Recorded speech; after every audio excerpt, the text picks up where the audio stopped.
jërëjëf monsieur le président de l'Assemblée nationale honorable député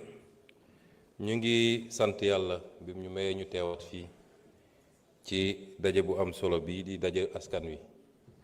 di leen souhaiter yéen ñëpp kenn ku nekk ci diineem koorug jàmm koor gu ànd ak barke ak jàmm yàlla ñu nangu. Monsieur le président, séance bi am na solo gis naa ni assemblée bi c'est presque au complet c'est une bonne chose pour la démocratie suñu vis-à-vis yi nag ba ñuy ñëw ci xare bi dañu yóbbal nee nañ cooki bi warul am cloche warul am kuntaaba nañ ko rafetal kon ñun ñëpp nañ ko rafetal donte weeru rafetal la ñu nekk. loolu mooy démocratie ndax wax ju ñaaw amu fi place xam-xam moo fi am place loolu la ñu mus a woote ñun. laaj nañu ci li jëm ci Maroc may dalal xel yi ni Maroc lañ ca war a def yépp def nañ ko son excellence président de la république li mu waroon def ak naataangoom def na ko man mii li ma waroon def ak sama naataango premier ministre bu Maroc def naa ko ministre des affaires étrangères def na li mu waroon def. ba ci ministre de la justice ñu nemmeeku nag ni mbir mi dafa mel ni dafa weesu mbirum sport ndax mbir dañ koy wax ñu koy ñaawlu di ko naqarlu ndax diggante ñaari réew yi bu dee liñ ci wax moo ci am waroon na demee neneen ndax sport ak passion ñoo ànd ñoom réewu Maroc defe naa lu yàggul rek ci Jeux olympiques yi passé seeni supporters envoyé nañu ab stade fële ci France ba ñu arrêté match bi lu mat 2 heures de temps ba bi ñu koy reprendre en huis clos la woon te dégguma ñu ne tëj nañ leen fa ay kaso ay 1 an ak ay 6 mois mbir mi ni mu doxee rafetut ci diggante ñaari réew yu am relation yoo xam ne ñëpp xam nañ ko. L'histoire retiendra parce que wóllëre koy fay. foofu laa ci mën a yem la ca des nag nañ koy gérer bu dee mbir mi nañ ko doxalee ba léegi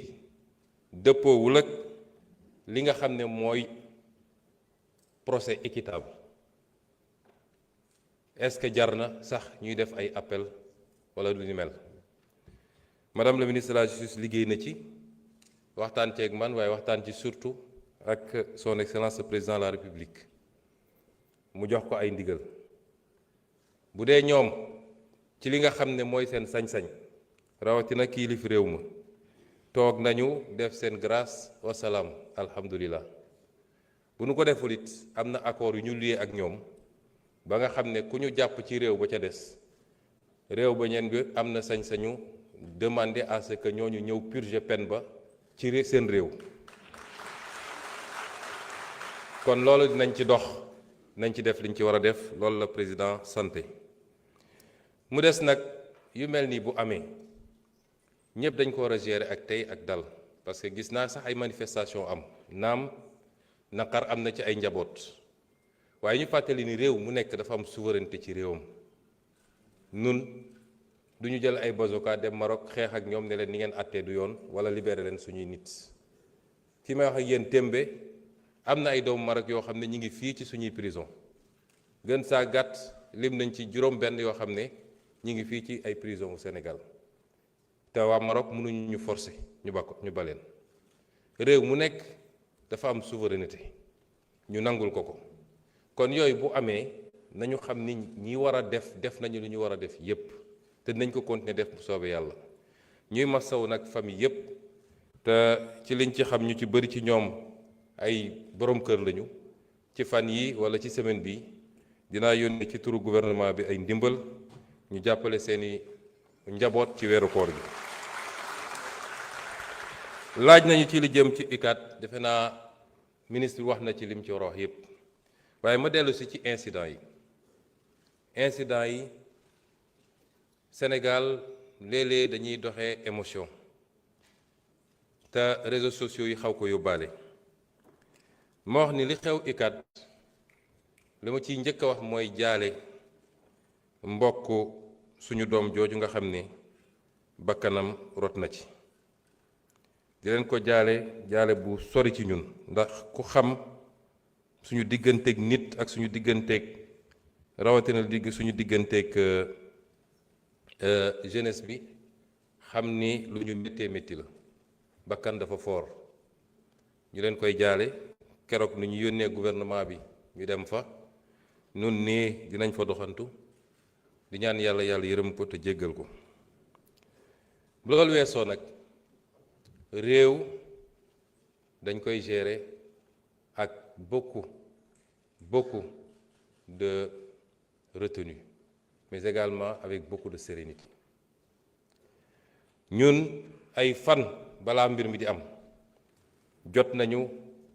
ay bulletins de renseignement yi ñu wax lan doon lañu waaj biir université bi du étudiants yëpp nag lenn la te étudiants yu ndaw ndax mouvement de foule mouvement de masse fu mu amee rek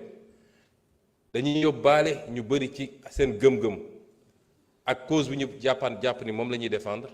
mais mu am ci loo xam ne da ciy rax ñu yéeg nii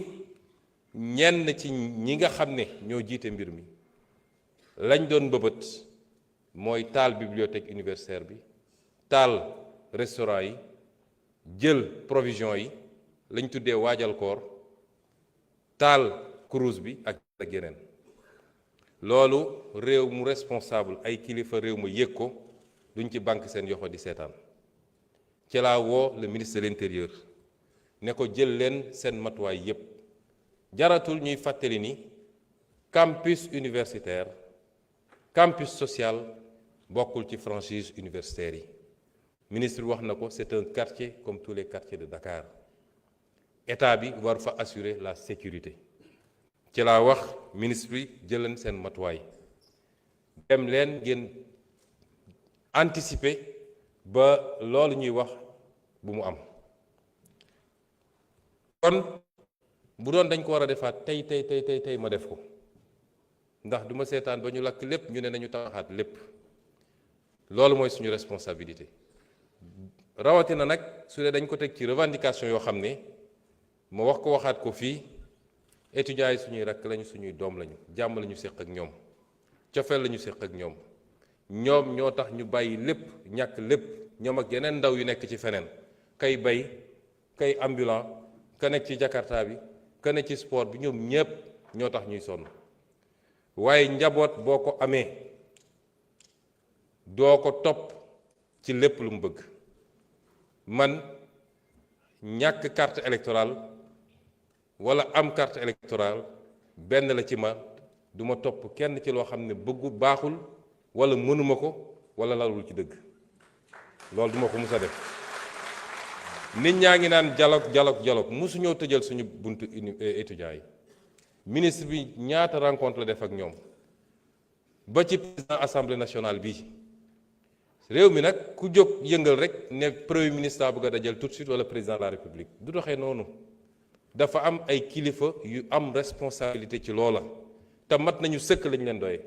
mën nañu wax ak nit ñi di ñu rendre compte ñu leen di wax la ñu war a def te noonu lañ ko doxalee bi mbir mi amee malheureusement ay manquement am na ci loolu dañ koy wax ndax ni ñu santoon ñu dem ak heure bi ñu waroon dem les forces de défense et de sécurité demuñu ci heure boobu retard boobu andi na lu bëree bëri ba étudiants yi jota sax attaqué premier restaurant bi intervention dooga am loolu c'est des manquements ci forces de défense et de sécurité am na yeneen manquement yu am bi hostilités yi commencé ci loo xam ne ñun duñ ko cautionner nanguwuñu ko duñ ko mus a nangu dafa am loo xam ne moom lañ doon jàmbat démb duñ ko nangu tey l'usage disproportionné de la force mënuñu ko nangu jàpp étudiant bu désarmé moom dong nekk ci diggu juróomi policier fukki policier ñu lay dóor di la wéq loolu santuñu ko kenn bokkul ak maintien de l'ordre les biens matériels ay moto grèvewul sànniwul xeer jarul dóor ay briques yooyu c'est des habits yu ñu mënut a nangu mu des ni bakkan rot na ci lañ ca war a def nañ ko mooy ca saase la ñu ubbi enquête fii ay nit rey nañ fi ay dizaine personnes ñoom ñoo doon couvrir affaire yi yemuñu ci force de défense et de sécurité waaye dañoo dem recruter ay milices jox leen ay armes ne leen tirer leen ci nit ñi loolu changement bu mag a mag la ci saase la ñu def enquête premier rapport yi bi mu génnee pré-rapport le ministre bi jël les premières mesures conservatoires te yeneen mesures yi ñu war a jël yépp dinañ ko jël waaye nag loolu warul tax ñu jeter le bébé avec l'eau du bain warul tax ñu jeter l'opprobre sur la police wala la gendarmerie kenn ku ne ci ñun boo tëddee bay yandoor dafa fekk police a ngi ci biti kenn ku ne ñu ngi xeex drogue ñi ngi xeex tey ngóor jigéen gi ñu tudd gendarmerie moo ko def fële ci Kër Massar keneen ak keneen bi ñu ñëwee dañu ne fokk ñu réformer l'administration civile comme militaire fépp am na ay taaram présidence de la république am na ay taaram primature am na ko finance am na ko justice am na ko réforme du lu ñuy def ci benn fan wala ñaari fan gis ngeen semaine avant lii di am maa ngi woon école de police ba may wax sama discours dama ne la nouvelle doctrine du maintien de l'ordre kon la baax ci police ba la baax ca gendarmerie ba la baax feneen ak feneen moo ëpp fuuf ndax moo tax kenn ku nekk ci ñun mun dox ay soxlaam kenn ku nekk ci ñun mën a am un minimum de kaaraange kon bu dara am rek ñun ñëpp ñu gaaw di xarab ku nekk di wax ensuite dama wax léegi émotion ba ci suñu biir ñun sax ku nekk gaaw taal wax a wax attaqué dégg naa sax ñu ne gouvernement bi nii waaye ñun sax suñu leader bokk ci déet maa ngi ci biir man maa santaane man maa jox les instructions donte niñ ko doxalee méngawul ak 100% ni ma ko bëggee woon réew day am des hauts et des bas la gouvernance n'est pas un long fleuve tranquille bu mbir amee na nit ñi ànd ak tey ak dal nun duñu mus a utiliser le pouvoir de manière injustifiée contre les Sénégalais man loolu bu doon am ma bàyyi tey ndax lu ko jar premier ministre man lekkuma ci salaire aw ma ci waaw góor lan moo jar ma war a utiliser les pouvoirs yi ñu ma jox pour di ko utiliser contre Sénégalais yi bakkan rot na ci lu métti la te enquête bi loolu tam beneen nouveauté la ci saa si la ñu démarrer enquête bi ña fa nekkoon ci police ñu ngi leen di dégg étudiants yi ñu ngi leen di dégg enquête bi dina dem ba wax la xew mu des nag lenn ñi ko bëgg a utiliser ci wàllu politique gis nga sama mbokk étudiants yi lay wax ñi koy wax nekk ci opposition bi gëmuñu sax seen cause bi mu amee ñenn ñi naan maa ngi yóbbu diwlin ak kii ndax étudiants yi lekkatuñu dem leen continuer yóbbu diwlin dem leen continuer yóbbu ceeb lenn rek moo leen ci intéressé mooy est-ce que ce lien idyllique bi am diggante Ousmane Sonko ak jeunesse bi dañ na wala dañul loolu rek a leen ci intéressé amul leneen lañ ci intéressé kon nous allons continuer à être ouverts et à discuter mais damay am lii wala ma taal université bi duñ ko nangul kenn luy jaadu dinañ ko def lu jaadu ñu ne lii mënul nekk ensuite dinañu renforcer la sécurisation de l'université jox naa ndigal ministre de l'intérieur mu defal ma étude jox ma rapport sur la possibilité d'avoir un commissariat dans le campus social parce que c'est un quartier comme tous les quartiers dinañu envisager aussi des mesures pour xool nu ñuy délocaliser soit l'université ou une partie de l'université parce que 25 000 étudiants nga bëgg leen parquer fii loolu dina jafe le ministre de l'économie ak le ministre de l'enseignement supérieur ñu ngi ciy liggéey ci des modèles yoo xam ne amaana du coûter dara état bi te dinañu xool su dul université bi yëpp yenn amphi ñu délocaliser leen dans de meilleures conditions de travail mais les réformes qu'il faut faire pour que l'université ne meure pas pour que l'université continue à être une université performante pour que les étudiants puissent étudier dans les meilleures conditions dinañ ko def la ca des nag état bi dina jël matuwaayam xale boo xam ne jàng rek moo la tax a jóg te bëgg ngaa jàng def sa ñeenti at jóge ci université bi boo ñëwee di nga jàng weer wu dee di nga jot sa bourse nañ la subventionné nga lekk fukki dërëm nga ndékki 150 nga añ ba suur loolu état bi dina ko continuer garantir aux étudiants dans les meilleures conditions. mu des nag la ñu wax ci mbirum góor jigéen defe naa ñaar ñi ci wax kenn ki moom il est téméraire waaye du ma ko tontu je parle aux Sénégalais démb saisir naa moi-même le président de l'Assemblée nationale pour transmettre ko le projet de loi. C'est le premier projet de loi que je porte moi-même. Je l'assume.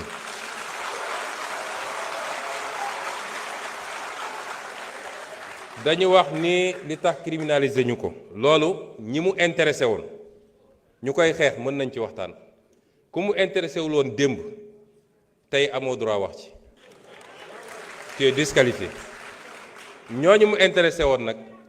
ñoom ñëpp ba ñu dajee c'est le lieu mu féliciter ànd sàmm jikko yi ak ñeneen ñu yëngatu ci lii ñoom ñëpp ba ñu dajee ñoo dëppoo ni mën nañu am lu ñu bëgg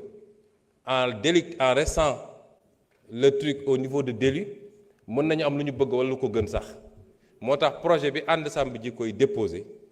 dañ ko bàyyi ci délit projet bi ma def te sukkandiku ci loolu ak leen luñ ci yokk dañ ko bàyyi ci délit lañ ca bëgg nag dinañ ko am ba mat sëkk ñi ciy wax ci opposition ma wax leen lu leen ci tax a jóg bu ñu jógee dañuy dem seeti seen leurs maîtres occidentaux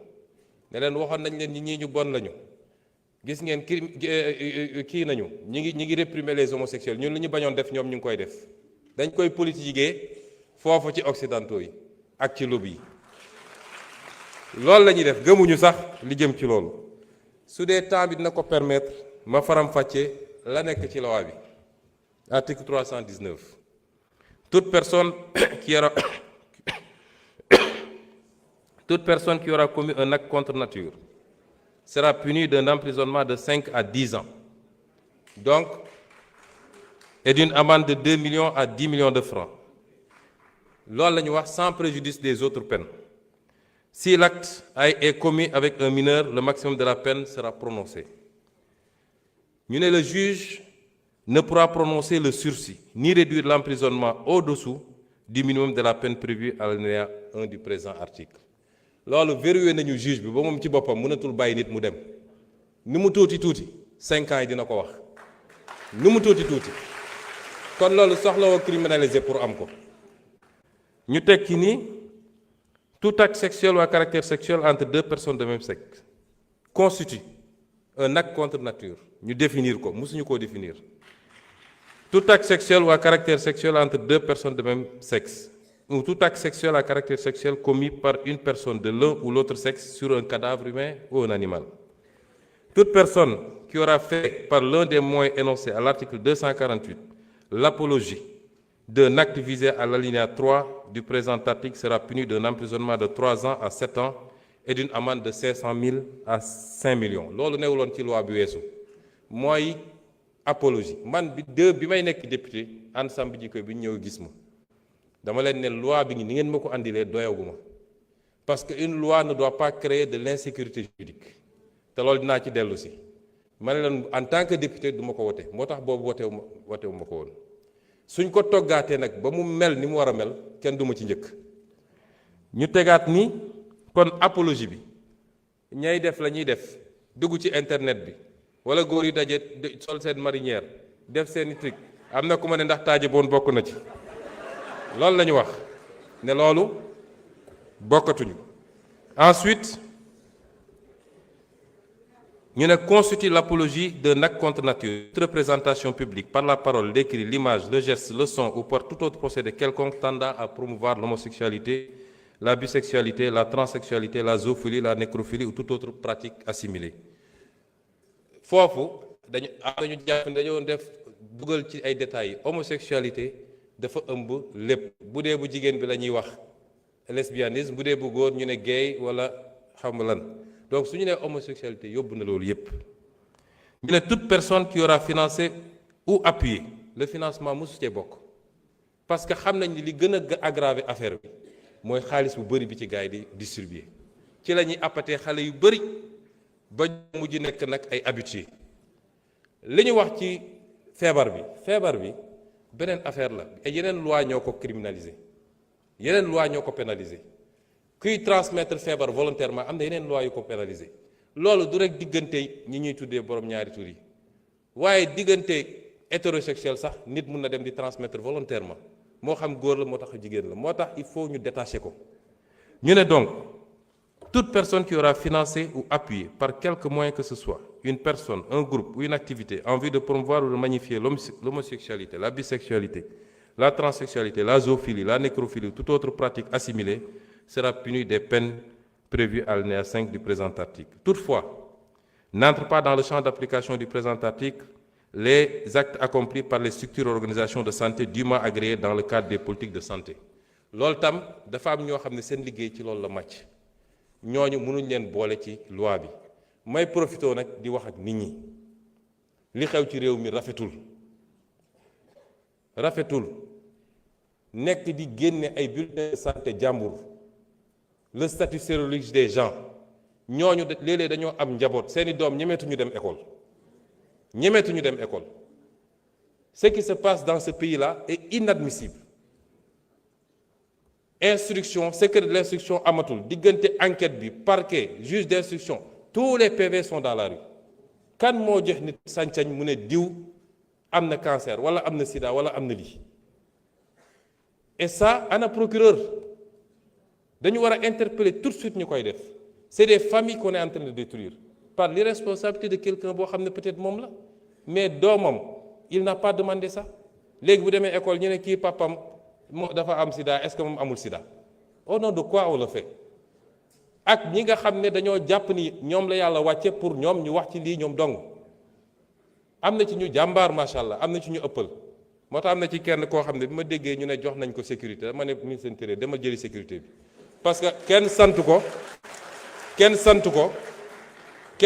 ko muy génne ay liste di joxe ay turu jàmbur nañ waxante dëgg lii c'est une prérogative régalienne état ak ses structures ñoo koy gérer waaye xam naa liste beeg te suñu la nee andil preuve doo ko andil loolu tegul fenn nañu bàyyi loolu.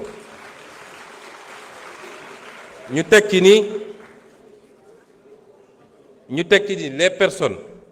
déclarées coupables des infractions prévues par le présent article seront privées des droits énumérés à l'article 34 du présent code pour une période de 10 ans à compter du jour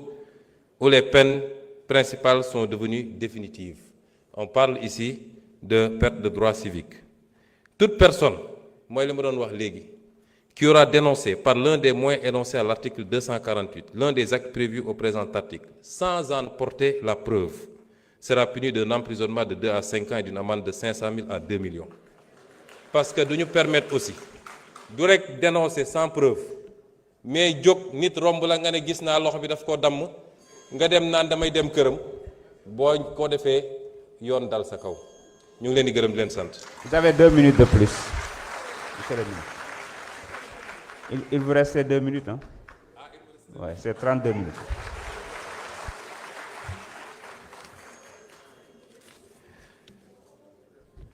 kon li ma ci wax léegi rek dafa am loo xam ne nag bu ko ab réew bëggee parce que lii réew mi yépp jàngu bi jullit ñi ba ci bois sacré bi ñépp a ci daje ñépp a ci dëppoo ay at ñu koy wax ay nit ŋànk fi réew mi ne duñ ko def président bi fi jógee dafa mu si taxaw ñu laaj ko ci tubaab bi mu ne c'est un fait de société ci laa ne woon c'est pas un fait de société parce que boo ko delloo ci société bi régleel ko boppam mooy ku nekk jóg ne maa ngi koy faji la société c'est l'État avant tout donc État bi moo war a jël responsabilité te bañ cee ragal nag te loolu ma ciy lancer un appel aux Sénégalais bañ koy présenter keroog ci benn bërëb dafa am kenn ci kilifa yi ñu liggéeyal ne le moment n'est pas bon ndax lii ñoom seen lobby yi dañu am doole ak fi ñu toll nii mun nañu dem ci FMI ci fii dégg nga maam def seen lobbying affaire yi ma ne quoi ana yàlla ana peuple sénégalais waaye nag peuple boobu laay waxal ku ñaan am ay dirigeants yu souverain ñeme li ñuy def jiital seen réew da ngeen di def bloc derrière ces dirigeants là parce que fu la àdduna yépp songe wala ñu joxoñ la sa réew bu takkoo sa gannaaw rek dara mënul am lu dul ndam rek kon ñu ngi leen di gërëm di leen sant. Merci beaucoup. La parole est à notre collègue Fatma Mbodj. Fodé Mané se prépare. jërëjëf ci ñetti poñ wala ñeent rek yu ma kii ma daw rek ko ci mottali li ma waroon a wax ci parce que dafa am député bu wax ci criminalisation mais loolu ay sémantique la ñi liggéey ci lii mu commencé ci ànd sam jikko yi ak seeni spécialiste ñun lañ ci def ak suñuy juriste c'est un véritable travail de législation et de légistique ndax li ñu def dinañ ci am li ñu bëgg yépp lu ñu mënoon am ci criminalisation te les inconvénients de la criminalisation duñ ko am muy les longues procédures les longues détentions la complexité des éléments de preuve yu demee noonu et relèvement de peine bi avec le verrou du plancher nous permet d'avoir exactement ce que nous voulons et mieux que ça donc liggéey bu mucc ayib la ma bëgg a laaj nag député opposition yi rawatina nag ñi fi newoon majorité est-ce que ba ñu àndee fii mbir mi dinañ ñëw taxaw ci kanamu sénégalais yëpp woote ko ni ñëpp ñu xam ni sénégalais yëpp a maase nag woote ni lii bëgguñu ko ci réew mi l'histoire jugera la ca des honorable Anta xam nga dañoo nekk ci weeru koor te opposition bi dañu woote jàmm nañu def jàmm jéey yow sama nijaay nga waaye yaa ngi tooñ sama beneen nijaay ndax waaye jur honorable Anta sama nijaay la kon nañu kii rek weeru koor gi ñu tàppe rek même après weeru koor gi sax jàmm rek moo baax ci Sénégal xam naa ni dinaa jottali honorable Anta sa demande d'audience au président Diomaye namm nga ko peut-être dina la recevoir ngeen waxtaan ndax mi ngi ci dëkk bi bis bu ne nit ñi gis ko xam naa ni nag amaana kiiwul ñaareel bi bu ngeen nee dem naa Maroc ñëw andiwuma gaaya man xam naa ni kàttan ak pouvoir bi ngeen mu jox moom doy na waar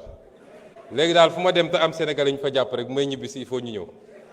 xam naa ni loolu moom yàlla na yàlla xeeb dolli rek ci wàllu revenu pétrolier yi di ngeen wax dinaa ci dellu si bu ci kaname loolu ci liggéey bu rëy bi ñuy def la ndax ñi fi nekkoon dañoo wanteer pétrole ba dañ ko wanteer pétrole ba lañ cey am ma wax la ko suñu budget ñu ngi ci daanaka plus de 6 000 milliards de prévision de recettes 2026 bi pétrole bi 76 milliards la ci 76 milliards pour 2026 2028 ñu ngi def 2027 ñu ngi def projection 128,6 milliards et 2028 104 milliards parce que dañoo wanteer mbir mi yàgg naa ko wax fii ñu naan ma day wax rek léegi mbir maa ngi nii boo xoolee lay génn ci pétrole ba ak ci gaz ba ak Sénégal lim ci am toq la moo tax ñun bi ñu ñëwee ba léegi ñu ngi liggéey ci li ñu yàgg a wax muy nu ñuy def ba renégocier muy mbir mu jafe nag ci ko xam contrat yi nuñ ko tëralee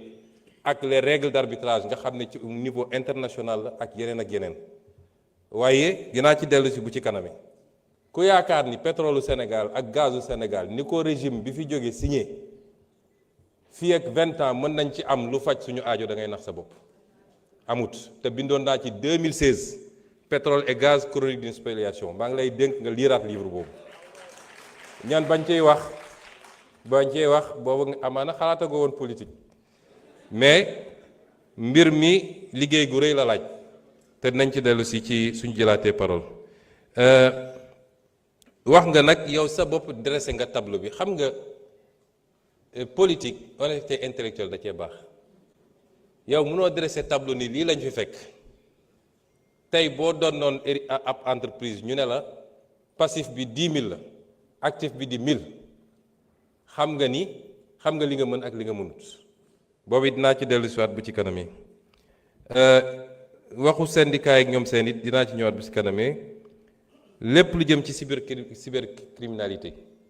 bu ñu attaqué Sénégal ñëpp wax amul réew ci àdduna États-Unis moo ëpp doole ci àdduna te dañ koy attaqué c'est une préoccupation mondiale te lañ cay def it ci stratégie du fii lañ koy waxee parce que loolu ça expose l'État mais lañ ca war a def yëpp ñu ngi ci te yàlla ngi ciy may sutura. Vous avez 2 minutes de plus. 2 minutes de plus.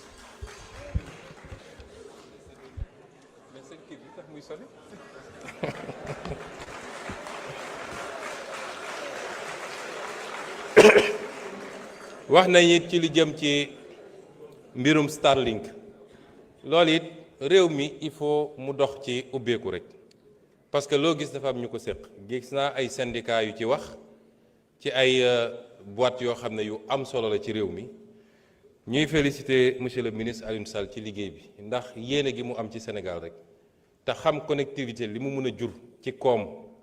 ak ci information ba ci éducation ba ci santé tey am nañu programme santé yoo xam ne par exemple le dossier patient unique qui est l'un de nos plus grands projet nga xam bu ñu ko terminer tout le dossier du patient sera unique et informatisé mais bu dee dem nga Ziguinchor parce que sama dëkk rek laa ñëwee cité fii fekkoo fa connexion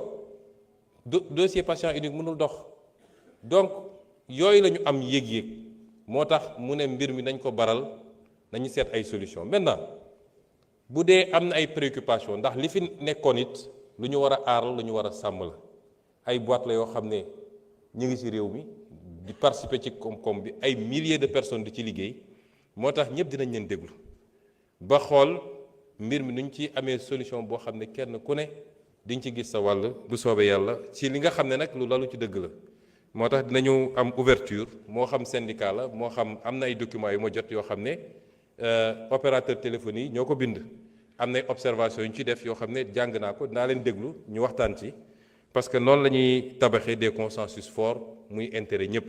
ñun amuñu intérêt société yooyu daanu parce que Starlink mënul créer emploi yi ñoo ñu créer directement mais indirectement mun na créer des milliers d'emplois au Sénégal aussi parce que day yombal collectivité bi te ñëpp xam nañu collectivité vecteur d'emploi la donc loolu it dinañ ci déglu ñëpp et enfin la sécurité routière. Merci le beaucoup. mot d'ordre que j'ai donné au ministre mooy de la fermeté la vie humaine est sacrée la vie humaine man barki démb rek dañ gis benn accident ci saa si laa ko ne ko ça ne peut pas continuer bés bu ne ñu ne la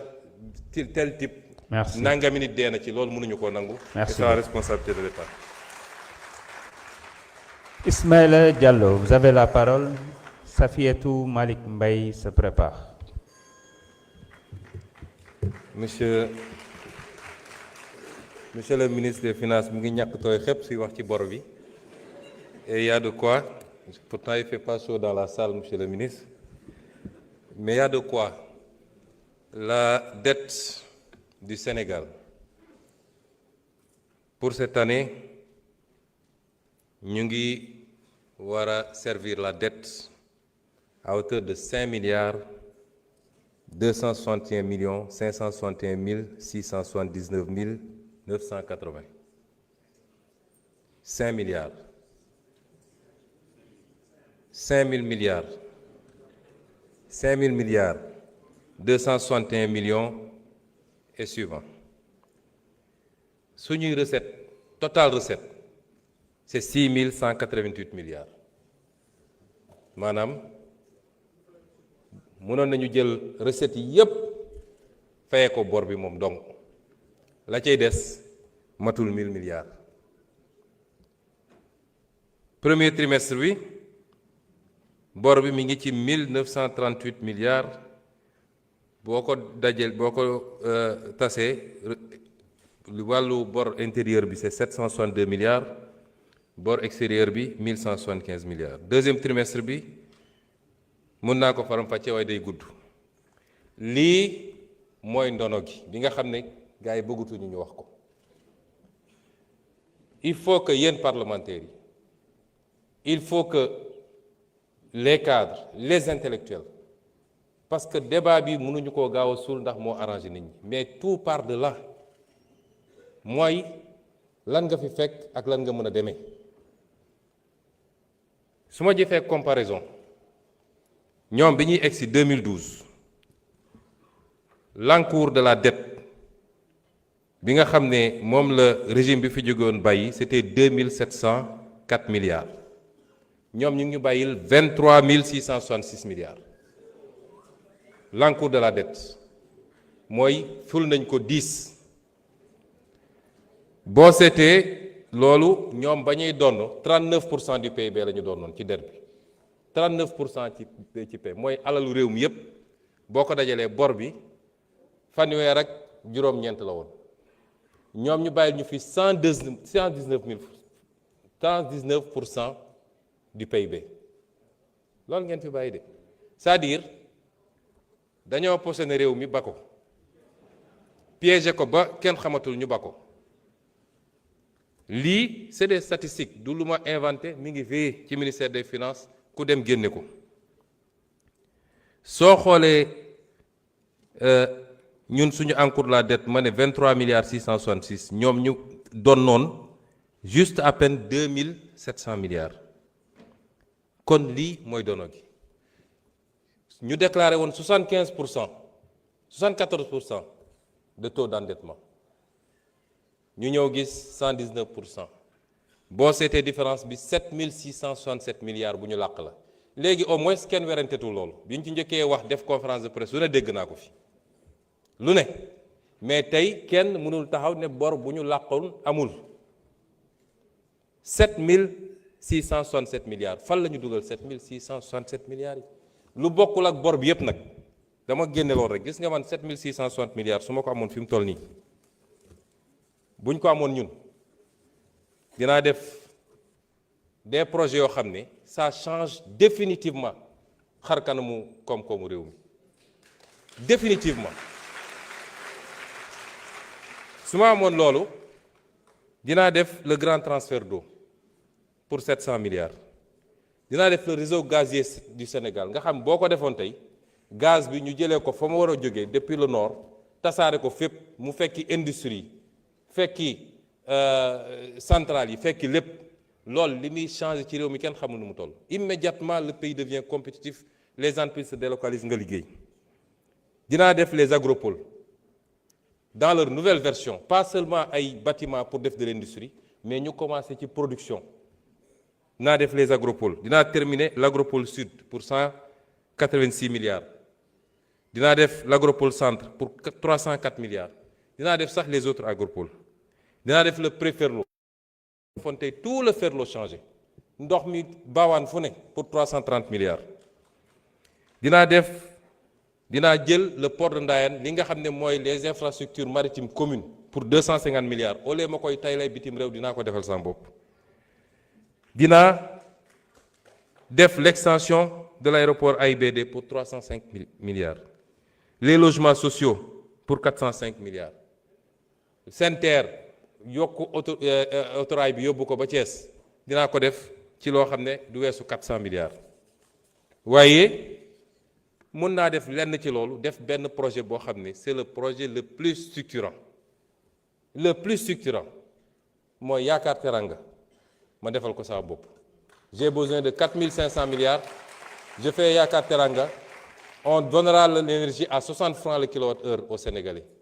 et aux industriels. Imaginez l'impact de ces projets-là sur la société. Où est-ce qu'ils ont mis l'argent? duñ ma ne Diamniadio la ñu gas tabax ay immeubles wala ci ay stade lañ ko def wala et c'est ça li tax man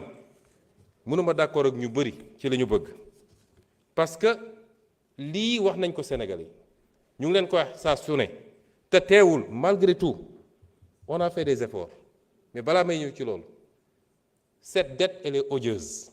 dafa am lu ñuy wax la dette odieuse parce qu'elle a été contractée en tout cas pour une partie les 7600 milliards elles ont été contractées sur le dos des Sénégalais sans que Assemblée nationale valide ko sans que mu jaar par les circuits c'est une responsabilité extraordinaire mais ñun bu ñu bëggee changer réew mi bu ñu bëggee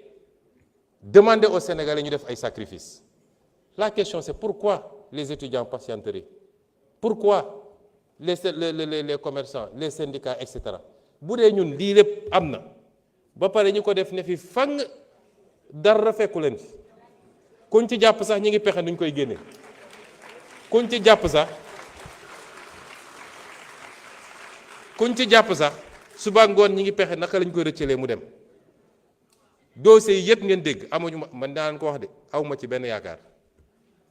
boo moytul France lay mujje xam ngeen ndax lan te loolu moo tax nag problème am parce que amoon na fi première alternance am fi deuxième alternance ñu ne CREI traque des biens fan la mujje fenn te pourtant et c'est le lieu de féliciter les corps de contrôle de ce pays, l'IGE, la Cour des comptes,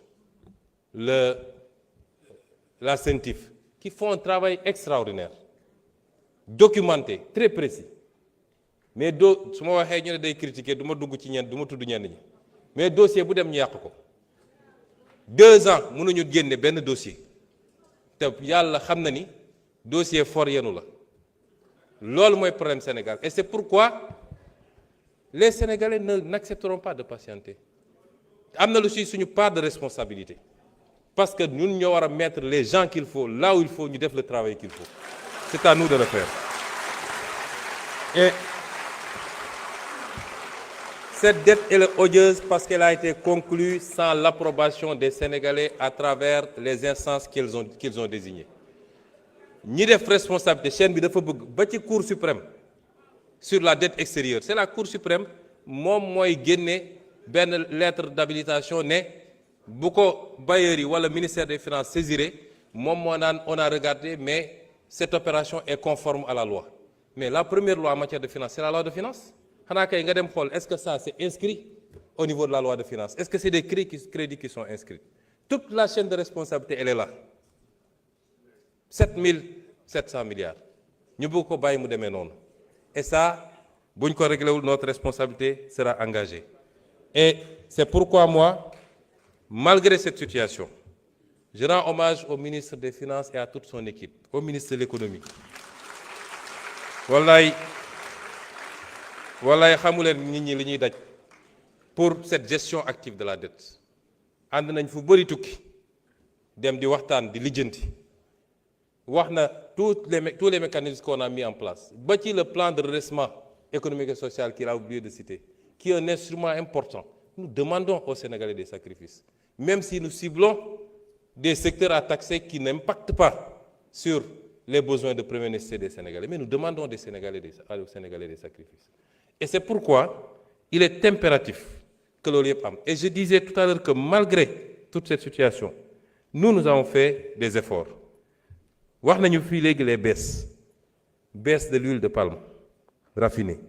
100 francs par litre sucre cristallisé 75 francs farine 4000 francs par sac pain ciment riz le riz brisé le supercarburant le gasoil l'électricité tout ça malgré cette situation parce que yërmande gi ñu am ci askan wi moo tax ñu def ko mais loolu dafa ànd ak ñaar benn bi mooy il faut que les comptes soient rendus waxoon naa ko le 8 mai ci daje bi ñu amoon ne si on ne fait pas le travail pour que les responsables rendent compte man mënuma taxaw ci ganamu Sénégalais di leen demander des sacrifices mënuma ko te suñ ko deful it la woon fa woon rek tôt ou tard dina amaat ci suñu régime bi parce que du soxor du règlement de compte waaye man mii lañ ma dénk ma gérer ko dinaa ci rendre compte devant les Sénégalais bu ma ci jëlee lu ma moomul dañ ma war a teg yoon loolu la ñuy defaree réew et c'est pourquoi boobu mooy premier élément bi deuxième élément bi mooy sénégalais yi xam ni richesse bu ñuy séddale moo fi amagul wax nañu léegi ay syndicats wax nañ ku nekk di réclamer lan ngay réclamer yow tu as un budget des recettes de 6 000 milliards tu payes des dettes de 5 000 milliards ñuy kurti sa gap di ko essayer nga ne yow léegi coûte que coûte tey malgré les efforts parce que bi ñu toogee léegi bëri na loo xam ne 12 ans syndicats yi nga koy daw mënuñu ko am dañoo toog rek signé ko malgré la situation du pays loo signé nag ñu ubbil la buntu bu bees léegi sax dégg naa ñu naan les revendications émergentes lan mooy revendication émergente loo signé tey ñu ubbi beneen il faut que ñu am un consensus dans ce pays-là ci fi ñu bëgg a jëm c'était ça l'objectif du pacte il faut pas qu'on pousse l'État à bout parce que nous, si on nous pousse à bout, nous ferons face. Du ñu joxe lu ñu amul du ñu joxe lu ñu amul te nag réew mi yemul ci 200 000 fonctionnaires wala 200 000 étudiants quand tu vas ci àll bi léegi honorable Mbaye Dione wax na ci àll bi ak honorable Diop bi dëkk fële mais demal ci àll bi est-ce que ñii di nekk fii di réclame dem nañ ba xool les paysans conditions yi ñuy dunde est-ce que xam nañ ñeneen ak ñeneen nu ñu dunde bëgg chaque jour nga réclamer benn prime bu bees ça ne peut pas se faire et ça ne se fera pas je le dis ici nañu takk suñu ndigg ñu liggéey ñu construire ñu bâtir la richesse d'abord xam ni dañoo am un gap une dette abyssale à payer soit on paye cette dette soit on ne la paye pas on est à défaut on va à la restructuration te ñëpp d'accord nañu restructuration baaxul ci réew mi 90% d'accord nañ ni notre position est la bonne mais qu'est-ce qu'on veut il faut qu'on chasse ce qu'on veut le don de soi pour la patrie yemul ci ñun rek de chaque Sénégalais la l'enseignant fi mu nekk le professeur l'étudiant le transporteur kenn ku ne da nga war a xam ni man yàgg naa ko wax fii laa taxaw Assemblée nationale je suis le seul constant ci la may def wax naa ko fii 2019 ne Sénégalais yi bu ngeen reconduire ñii pouvoir bu mun a ñëw en 2024 il passera tout son temps ci suul ay pax fii laa ko waxoon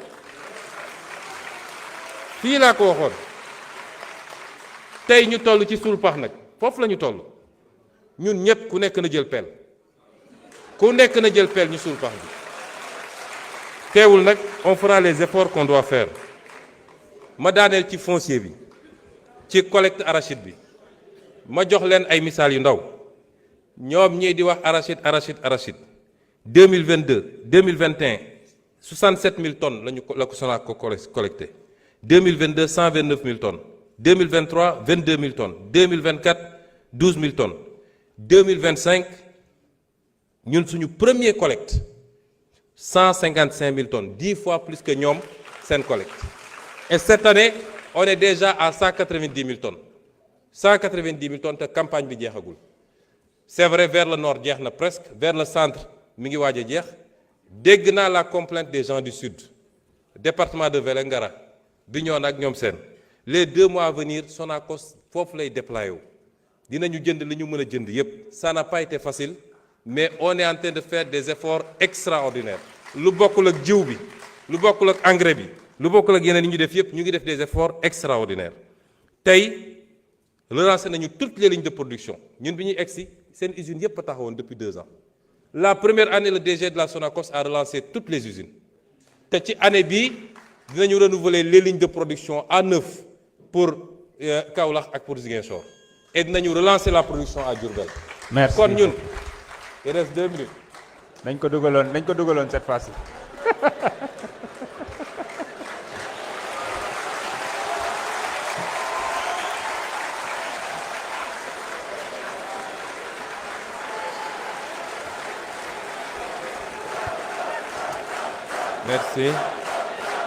merci beaucoup. s'il vous plaît. da ngeen bëgg ma wis ko. non loolu mënul nekk. s'il vous plaît. Merci, Monsieur le Président de l'Assemblée nationale. Vous me permettrez, comme j'ai 20 minutes, je ne pense pas que je vais épuiser les 20 minutes, mais je vais terminer sur les réponses que j'étais en train d'apporter lorsque le temps précédent s'était écoulé, relativement toujours à la campagne agricole. Parce que souvent, une certaine opposition essaie de se greffer à toutes les causes pour en faire des causes politiciennes. Aujourd'hui, tantôt c'est les étudiants ou c'est le monde rural. Je me suis rendu effectivement dans le monde rural en tant que Premier ministre. Je ne pense pas que sous vos régimes, les premiers ministres l'auraient fait. J'ai pris contact directement avec le monde paysan, que je connais très bien. Je me suis solidarisé et je me suis expliqué. Nous avons hérité d'un pays qui est ce qu'il est, mais des efforts substantiels ont été faits. li ci gën a gàtt rek mooy tey boo demee ci kaw gi amul fenn fooy dem ba ñu joytu ci wàllu jiw bi wala engrais gi Donc, et ça nous a valu quoi? Une production record de 900 000 tonnes. Parce que si nous avons affaire de commercialisation, nous avons rapporté avec masse que nous avons produire cette année,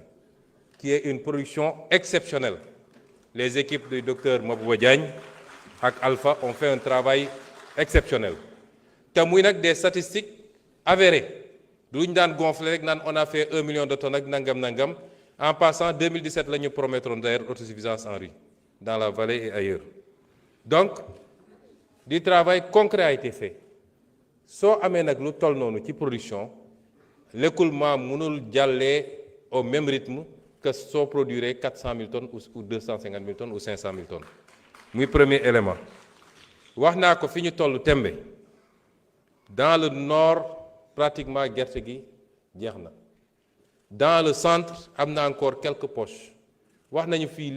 les centres, les points de collecte. Je suis interpellé monsieur le ministre du Commerce sur les points de collecte. Il y a quelques problèmes. Les problèmes, c'est que pour la commercialisation, il y a des problèmes. Vous savez, l'année prochaine, d'autres am. L'année où nous avons une première campagne, la production est un problème. Nous avons une production. Ba ci les produits horticoles. Tay dañuy obligé tej marché bi pomme de terre bek soble bek machallah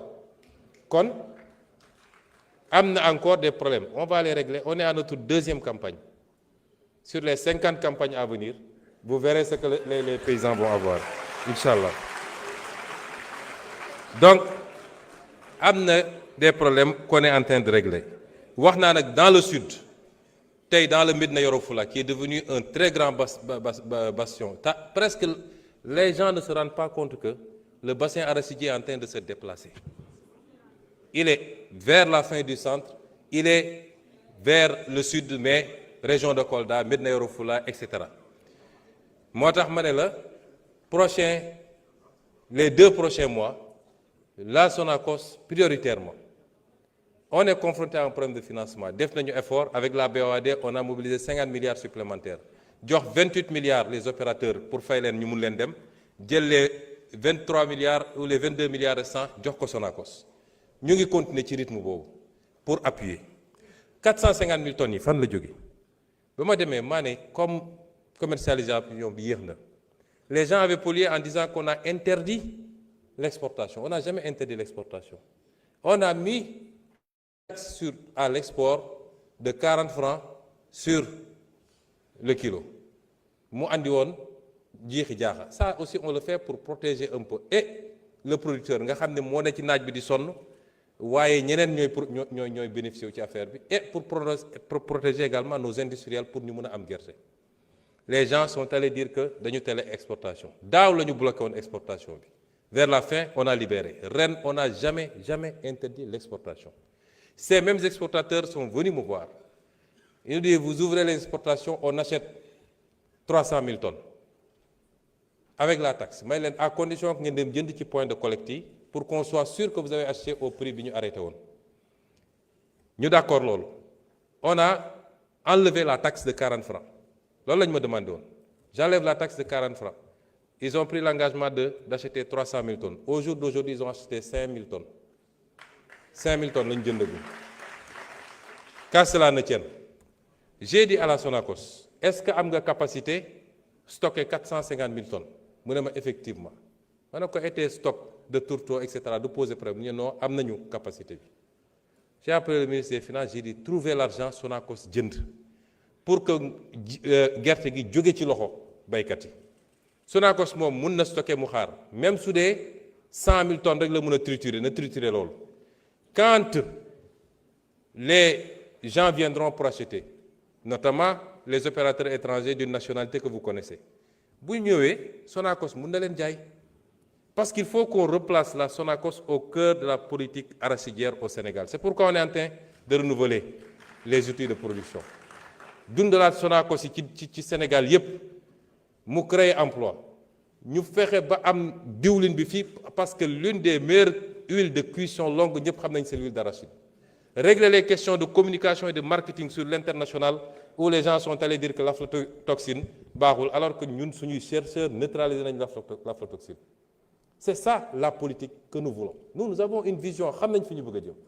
yàlla xam na ni bu ngeen ñu fi bàyyoon 74% de taux d'endettement heure bi décollé nañ bu yàgg.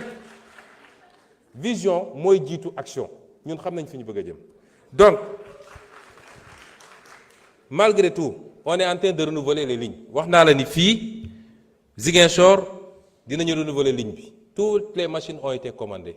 et ça va passer de 200 000 tonnes jour à 500 000 tonnes jour à triturer. Kaolack dinañ ko renouveler ça va passer de 400 000 tonnes de 400 tonnes du moins à 1000 tonnes. Ziguinchor ça passe de 200 tonnes à 500 tonnes la ñuy jëlee foofu ci machine parce que Diourbel actuellement décortiquage rek lay def on retape Diourbel mu démarrer moom it avec une production attendue de 250 tonnes jour et on va continuer cette logique nee naa la en moins d'1 an Louga Ziguinchor Kaolack yow yëpp arrêté woon na bu yàgg 2 ans ngeen tëj ko en moins d'1 an démarré nañ ko tey mi ngi trituré nga jël. dinañu tabax aussi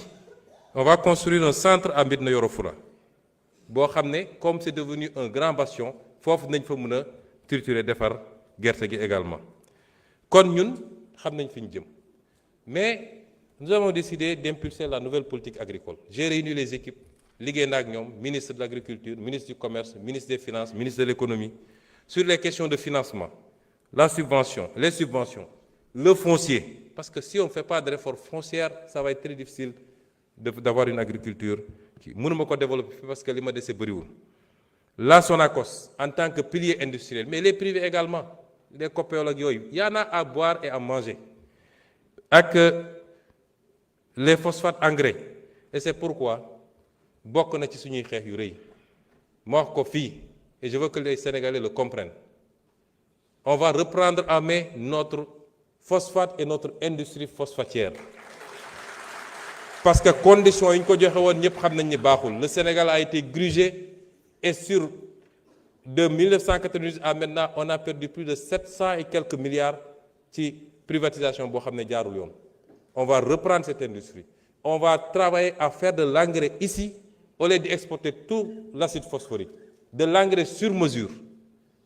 liggéey ko pour notre production nationale mais aller à la conquête du marché sous-régional c'est ce qu'on va faire aujourd'hui avec le phosphate c'est différent de ce qui a été fait jusqu'à présent 2 ou 3 régimes 2 régimes particulièrement romb nañu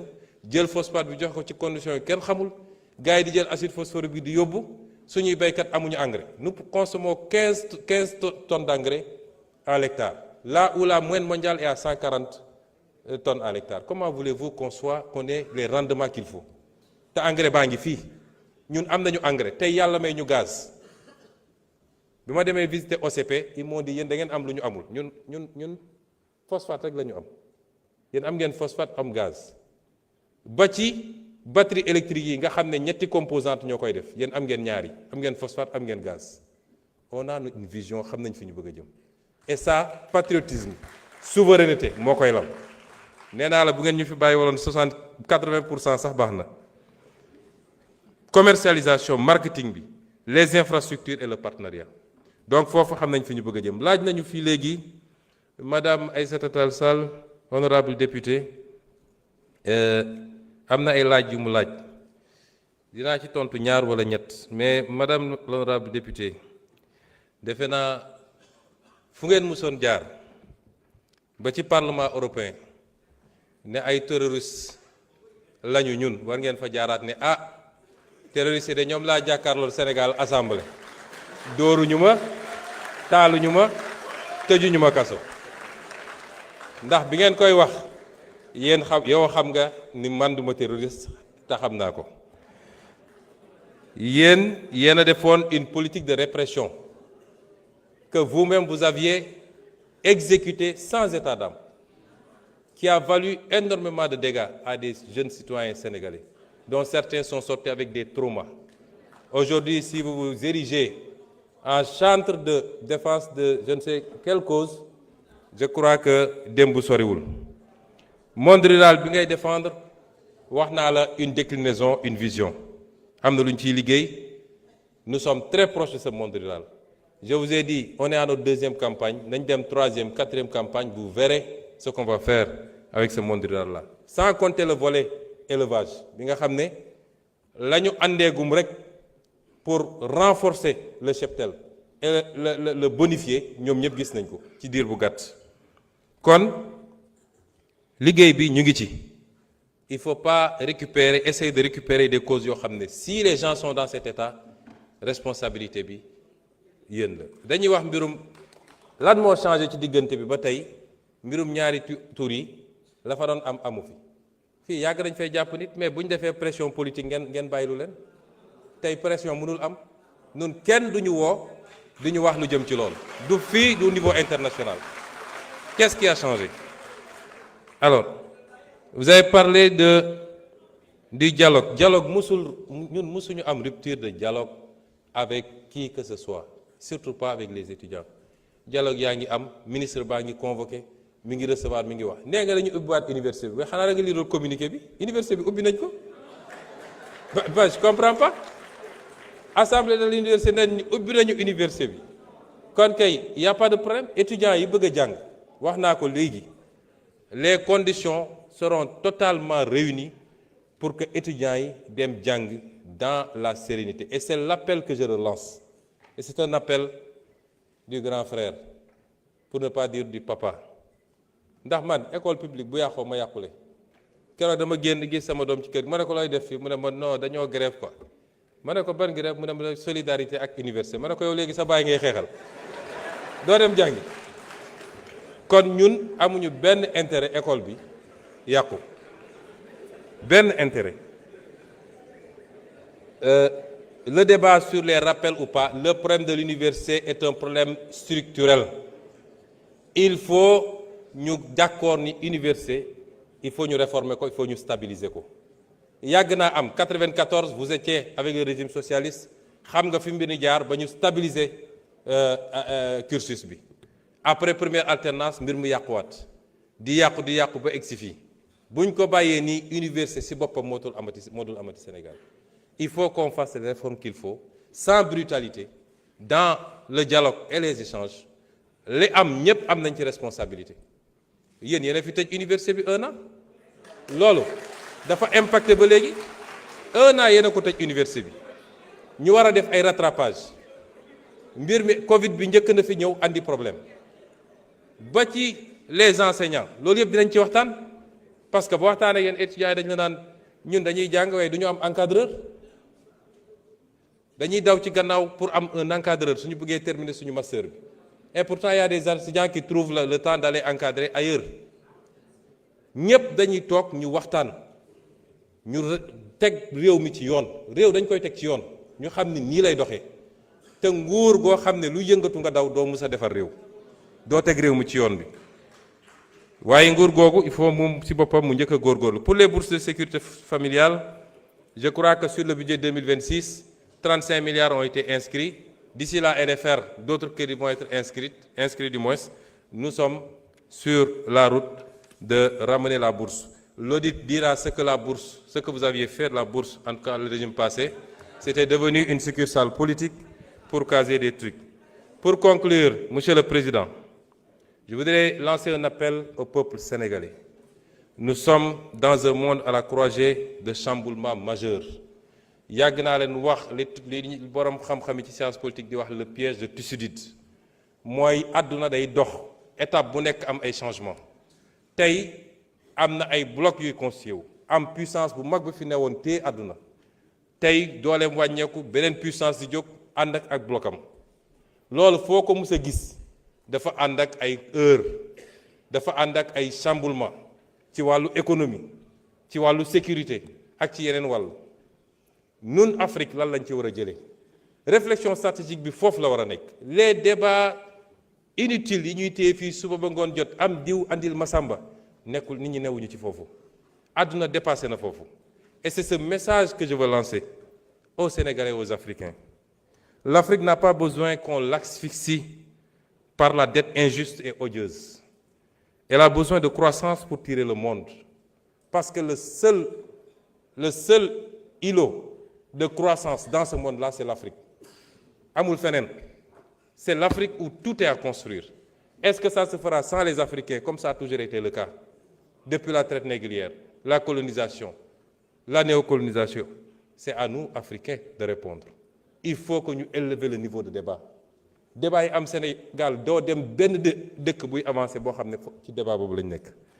Il faut aujourd'hui qu'on sache que l'Afrique n'a pas besoin de ça, de cette dette odieuse. J'ai eu à recevoir à Addis Abeba l'éminent économiste américain, le professeur Jeffrey Sachs. En l'écoutant, je me suis entendu parler, je me suis entendu écrire. Telle était forte notre convergence de vues. Et voilà ce qu'il disait en substance, et il me permettra de le citer. Ce qui intéresse le FMI, ce n'est pas votre développement. Ce qui intéresse le FMI, c'est que vous restiez pauvres et sages.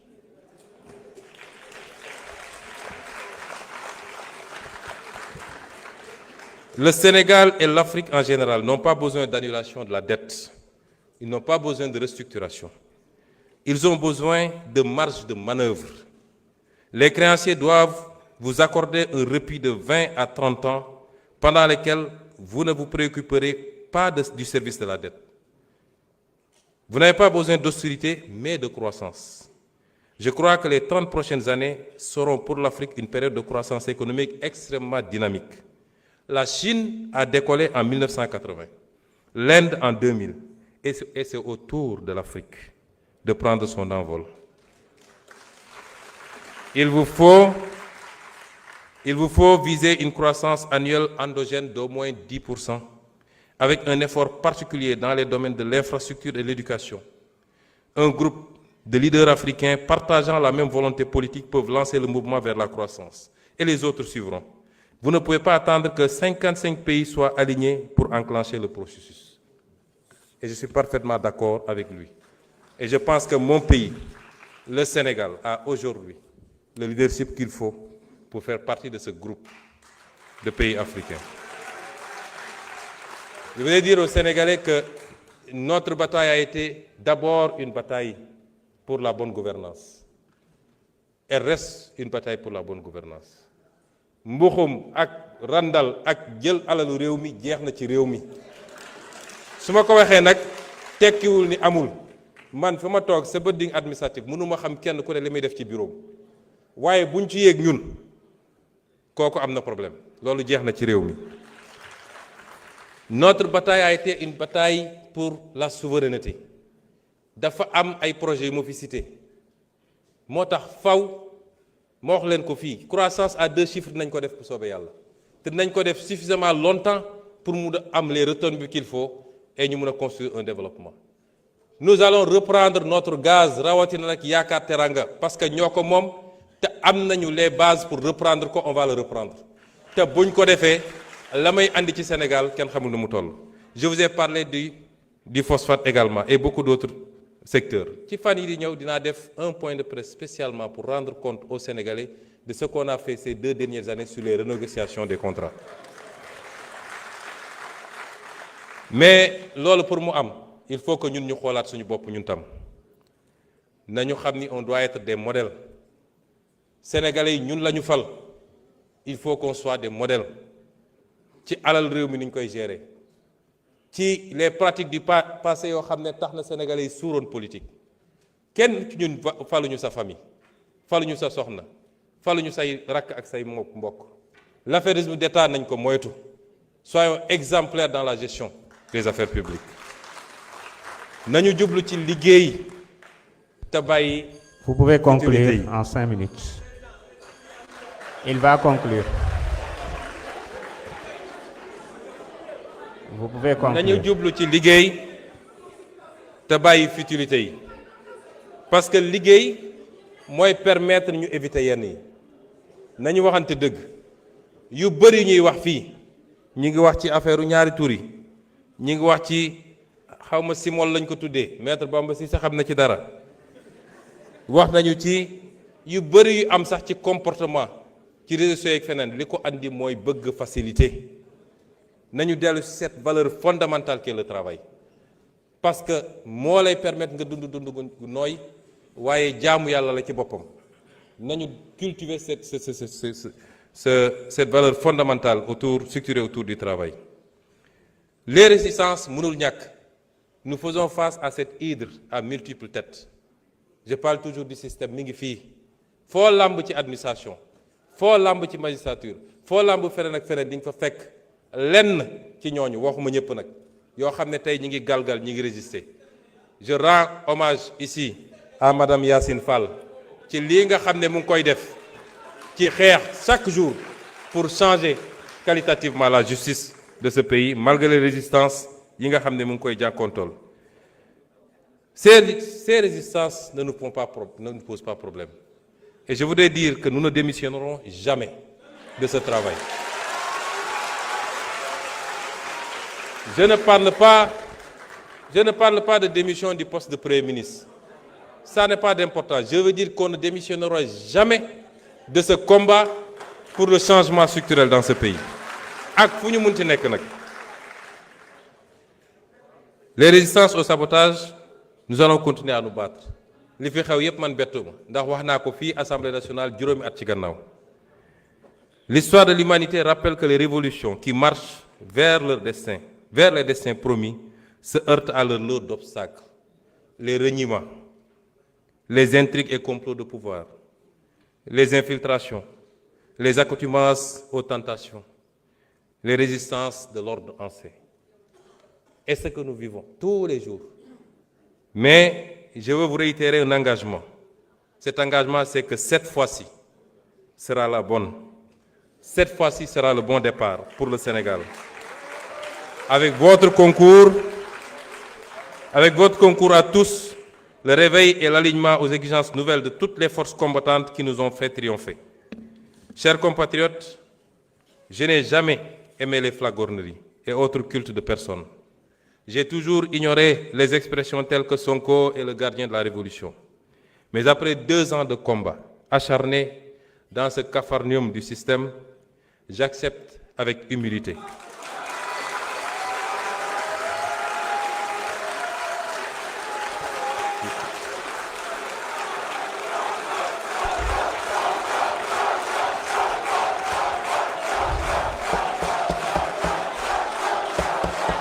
Regardez le temps. Vous êtes en train de lui grignoter des minutes. Hein?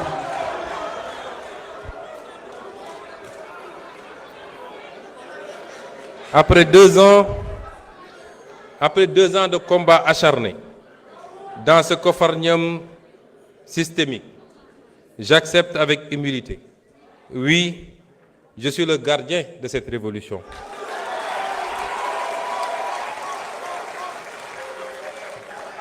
Je le suis dans la limite des moyens et pouvoirs qui sont les miens. Mais je le suis avec vous, des millions de Sénégalais d'ici et de la diaspora, qui n'ont pas oublié pourquoi tant de sacrifices, qui n'attendent de nous rien que la vérité, la droiture, l'éradication des tares d'un système honni et le don de soi pour la patrie. Je vous remercie.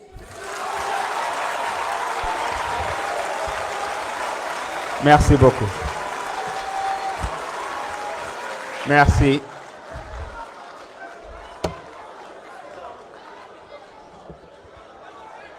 Jërëjëf.